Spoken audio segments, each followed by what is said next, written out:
अस्सलामुअलैकुम एवरीवन। आज हमारा कॉन्ट्रैक्ट एक्ट सीरीज़ का 4th लेसन है जिसमें हमने पढ़ना है वॉइड एग्रीमेंट्स। तो अपना टॉपिक स्टार्ट करते हैं।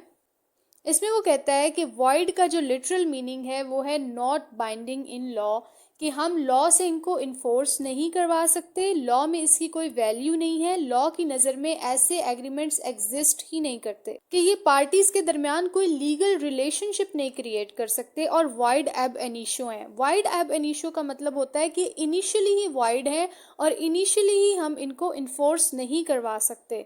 वाइड एग्रीमेंट की डेफिनेशन है under section 2G of contract act. इसमें वो कहता है कि agreement which is not enforceable by law is wide agreement, यानी कि कोई ऐसा एग्रीमेंट जिसको हम इन्फोर्स नहीं करवा सकते, यानी अगर हमारी कॉन्ट्रैक्ट की ब्रीच होती है तो हम कोर्ट से रेमेडी नहीं ले सकते, अपने राइट्स को डिक्लेयर नहीं करवा सकते, तो वो जो ऐसे एग्रीमेंट होते हैं उनको वाइड एग्रीमेंट कहते हैं।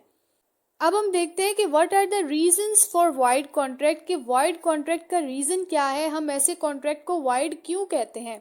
Number 1, subsequently impossibility to perform. Subsequently का मतलब होता है बाद में, यानी कि बाद में इन कॉन्ट्रैक्ट्स को परफॉर्म करना इम्पॉसिबल हो जाता है। नेक्स्ट इसमें पॉइंट है कि सब्सिक्वेंट इलीगैलिटी, के बाद में वही कॉन्ट्रैक्ट जो है वो इलीगल हो जाते हैं, तभी हम उनको वाइड कॉन्ट्रैक्ट कहते हैं, कि लॉ में इनकी कोई वैल्यू नहीं है, लॉ की नज़र में ये एग्जिस्ट नहीं करते। अब हम उन सर्कमस्टेंसेस को डिस्कस कर लेते हैं जिनकी वजह से कोई भी एग्रीमेंट जो है वो वाइड होता है। सबसे पहला जो एग्रीमेंट है वो है agreement where both parties are at mistake. Section 20 कहता है कि ऐसा एग्रीमेंट जिसमें पार्टीज को रिगार्डिंग फैक्ट कोई मिस्टेक हो गई है, तो वो जो एग्रीमेंट है वो वाइड हो जाते हैं। For example, mister B mister A को ऑफर करते हैं कि आप मेरा ये घोड़ा खरीदेंगे, और मिस्टर बी जो है वो घोड़ा खरीदने के लिए एग्री हो जाते हैं।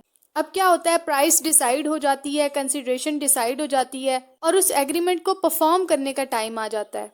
उस टाइम पे दोनों पार्टीज को पता चलता है कि जो घोड़ा है वो तो मर चुका है। अब जब सब्जेक्ट मैटर ही खत्म हो गया तो अब उस एग्रीमेंट को परफॉर्म करना इम्पॉसिबल हो जाता है। तो इसमें वो कह रहा है कि ऐसा एग्रीमेंट जिसमें पार्टीज को मिस्टेक ऑफ फैक्ट हो वो एग्रीमेंट वाइड होते हैं, क्योंकि उनको परफॉर्म करना इम्पॉसिबल होता है। नेक्स्ट हमने जो सर्कमस्टेंसेस पढ़ने हैं वो अंडर सेक्शन 23 है। इसमें वो ये कहता है कि ऐसा एग्रीमेंट जिसका ऑब्जेक्ट फॉरबिडन बाय लॉ हो, या कोई ऐसा एग्रीमेंट जिसका ऑब्जेक्ट किसी को डिफ्रॉड करना हो, या किसी की बॉडी या प्रॉपर्टी को इंजरी पहुंचाना हो, या फिर कोई ऐसा एग्रीमेंट जिसका ऑब्जेक्ट इमोरल हो, तो ऐसे एग्रीमेंट्स में ली जाने वाली जो कंसिडरेशन है वो भी अनलॉफुल होती है, और ये जो एग्रीमेंट्स हैं वो वाइड है। नेक्स्ट इसमें जो वाइड एग्रीमेंट है वो है agreement without consideration under section 25। Section 25 में वो ये कहता है कि ऐसा एग्रीमेंट जिसमें कंसिडरेशन ही नहीं है वो वाइड होता है और हम उसको कोर्ट में इन्फोर्स नहीं करवा सकते। ये एक general principle of contract act है कि कोई भी एग्रीमेंट जिसमें कंसिडरेशन नहीं है वो वाइड है। फॉर एग्जाम्पल, अगर मैं आपके साथ अपनी गाड़ी बेचने के लिए कोई एग्रीमेंट करती हूँ, लेकिन उस एग्रीमेंट के अंदर मैं सेल प्राइस नहीं रखती, उसके अंदर मैं मेंशन नहीं करती कि मुझे इन रिटर्न आपसे कितनी प्राइस चाहिए, तो ऐसा एग्रीमेंट जिसमें हम कंसिडरेशन ही नहीं लिखते हैं वो एग्रीमेंट जनरली वाइड होते हैं। लेकिन सेक्शन 25 में उसने हमें कुछ सर्कमस्टेंसेस भी बता दिए हैं कि जिन एग्रीमेंट में अगर कंसिडरेशन नहीं भी होगी तो वो वाइड नहीं होंगे। पहला उसने कहा है कि ऐसा एग्रीमेंट जो हम रिटन फॉर्म में ले आएं और उसको रजिस्टर करवा लें, यानी विदाउट कंसिडरेशन ही हम उसको नेचुरल लव एंड अफेक्शन की बेसिस पे उसको विदाउट एनी कंसिडरेशन रजिस्टर करवा लें, तो वो भी वैलिड होगा।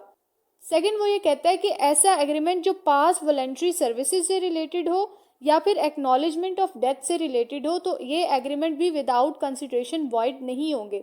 इस सेक्शन को हम पिछले लेसन में इन डिटेल पढ़ चुके हैं। अगर आपको इसको मजीद क्लेरिफाई करना हो तो आप वो वीडियो देख सकते हैं, लेकिन अभी के लिए इतना ये काफ़ी है कि एग्रीमेंट विदाउट कंसिडरेशन जो है वो वाइड होते हैं। नंबर 4 पे जो हमारे पास वाइड एग्रीमेंट है वो है agreement restraint of marriage. Section 26 में वो ये कहता है कि ऐसा एग्रीमेंट जिसमें हम किसी अडल्ट पर्सन को शादी करने से रोकते हैं, प्रिवेंट करते हैं, तो वो जो एग्रीमेंट है वो भी वाइड होता है। इसमें एक्सेप्शन है कि हम माइनर को रोक सकते हैं शादी करने से, क्योंकि वो माइनर है उसकी माइनॉरिटी की बेसिस पे, लेकिन किसी एडल्ट पर्सन को हम शादी करने से रोक नहीं सकते, और ऐसा एग्रीमेंट जो है वो वाइड हो जाता है। फॉर एग्जाम्पल, अगर मिस्टर ए मिस बी से ये एग्रीमेंट करते हैं कि अगर तुम मिस्टर सी से शादी नहीं करो तो मैं तुम्हें हर महीने 10,000 रुपए दूंगा, तो ऐसा एग्रीमेंट जो किसी को शादी करने से रोकता है तो वो वाइड होता है और एब एनिशो वाइड होता है। और अगर कल को उस एग्रीमेंट की ब्रीच होती है तो हम उसको कोर्ट में इन्फोर्स नहीं करवा सकते। नेक्स्ट इसमें जो हमारे पास वाइड एग्रीमेंट है वो है agreement in restraint of trade under section 27। इसमें वो ये कहता है कि ऐसा एग्रीमेंट जिसमें हम किसी को कोई लॉफुल प्रोफेशन अडॉप्ट करने से या लॉफुल ट्रेड या बिजनेस करने से रोकते हैं तो वो एग्रीमेंट वाइड हो जाता है। फॉर एग्जाम्पल, अगर मिस्टर ए कोई लॉफुल बिजनेस करना चाहते हैं और मिस्टर बी जो है वो उनको रिस्ट्रेंट करते हैं, वो कहते हैं कि तुम ये बिजनेस नहीं करो, इसके बदले में मैं तुम्हें हर महीने 10,000 दूंगा या मैं तुम्हारा कोई और सर्टेन काम कर दूंगा, तो ऐसा जो एग्रीमेंट है जिसमें हम किसी को लॉफुल प्रोफेशन अडॉप्ट करने से रोकते हैं तो वो वाइड होता है। बट यहाँ पे एक एक्सेप्शन है कि जहाँ पे हमने अपनी बिजनेस की गुडविल सेल कर दी है वहां पे हम किसी बंदे को रोक सकते हैं वो बिजनेस कैरी ऑन करने के लिए। फॉर एग्जाम्पल, कोई ऐसी कंपनी है जिसने सोसाइटी के अंदर बहुत अच्छी रेपुटेशन मेंटेन की हुई है और कल को वो चलती हुई company with its good name और उसके अच्छे नाम के साथ, उसके एसेट्स के साथ किसी दूसरे पर्सन को सेल कर दी जाती है। अब क्या होता है कि वो जो बायर है वो सेलर को उस कंपनी को दोबारा से रन करने पे रोक सकता है क्योंकि उसने उस कंपनी को उसके नाम के साथ ही सेल किया है। नेक्स्ट इसमें हमारे पास जो वाइड एग्रीमेंट है वो है agreement restraint of legal proceedings. Section 28 कहता है कि ऐसा एग्रीमेंट जिसमें हम किसी पर्सन को उसका लीगल राइट इन्फोर्स करने से रोकते हैं तो वो एग्रीमेंट वाइड होता है।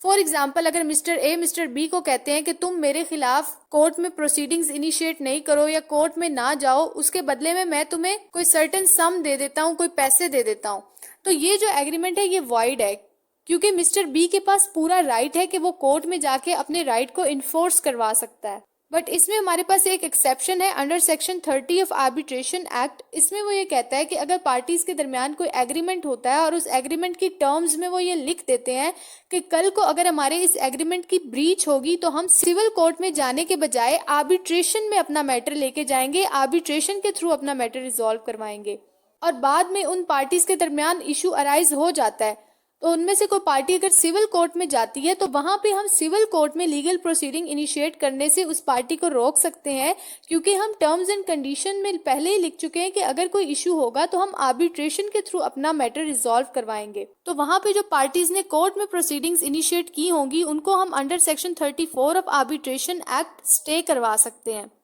नेक्स्ट इसमें हमारे पास जो वाइड एग्रीमेंट है वो है agreement based on uncertainty under section 29। इसमें वो ये कहता है कि ऐसा एग्रीमेंट जिसके मीनिंग अनसर्टेन हो, जिसकी टर्म्स एंड कंडीशंस जो हैं वो क्लियर ना हो, ऐसे एग्रीमेंट भी वाइड हो जाते हैं। फॉर एग्जाम्पल, अगर मिस्टर ए मिस्टर बी से ये एग्रीमेंट करते हैं कि मैं तुम्हें अपनी कार बेचूंगा और साथ में वो ये लिख देते हैं कि मैं अपनी कार 10 लाख में बेचूंगा या 12 लाख में बेचूंगा, तो यहाँ पे एग्रीमेंट की टर्म्स जो है वो अनसर्टेन है, क्लियर नहीं है कि वो 10 लाख में बेचेंगे या 12 लाख में बेचेंगे। तो ऐसे एग्रीमेंट जिनमें टर्म्स एंड कंडीशंस अनसर्टेन होती हैं वो वाइड होते हैं। नेक्स्ट जो हमारे पास वाइड एग्रीमेंट है वो है वेजरिंग एग्रीमेंट्स अंडर सेक्शन 30।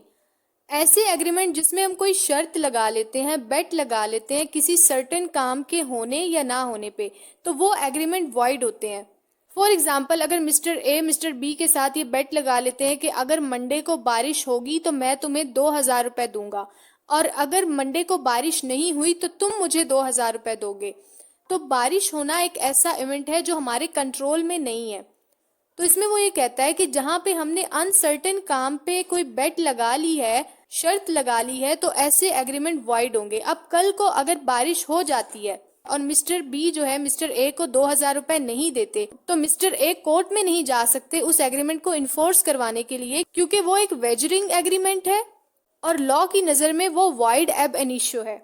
लेकिन इस जनरल रूल की ये एक्सेप्शन है कि अगर कोई हॉर्स रेस होती है तो उस पे अगर हम कोई अवार्ड रख देते हैं तो वो वाइड नहीं है क्योंकि वो भी तो एक शर्त है कि अगर घोड़ा जीतेगा तो उसको ये प्राइज मिलेगा। तो लॉ में इसने क्लियर लिख दिया है कि हॉर्स रेस में विनर को प्राइज देना वाइड नहीं होगा, ऑल्दो ये एक वेजरिंग एग्रीमेंट ही है। नेक्स्ट जो वाइड एग्रीमेंट हमारे पास है वो है agreement to do impossible act. Section 56 में वो ये कहता है कि अगर हम कोई इम्पॉसिबल काम करने से रिलेटेड कोई एग्रीमेंट करते हैं तो वो वाइड होता है, क्योंकि उस एग्रीमेंट को सब्सिक्वेंटली परफॉर्म करना मुश्किल होता है। फॉर एग्जांपल, अगर मिस्टर ए मिस्टर बी के दरमियान ये एग्रीमेंट होता है कि मिस्टर ए मिस्टर बी के लिए कोई जादुई खजाना बनाएंगे या उसको डिस्कवर करेंगे और मिस्टर बी उसके बदले में उन्हें कोई सर्टेन सम देंगे या कोई प्रॉपर्टी देंगे, तो ऐसा एग्रीमेंट वाइड हो जाता है क्योंकि इसको परफॉर्म करना इम्पॉसिबल है। उम्मीद है आज के लेसन से आपको कुछ ना कुछ फ़ायदा ज़रूर हुआ होगा। अगर आपको हमारी वीडियो अच्छी लगे तो इसको लाइक करें, शेयर करें और हमारे चैनल को सब्सक्राइब करें। दोबारा मिलते हैं किसी नेक्स्ट टॉपिक के साथ, तब तक के लिए अल्लाह हाफिज़।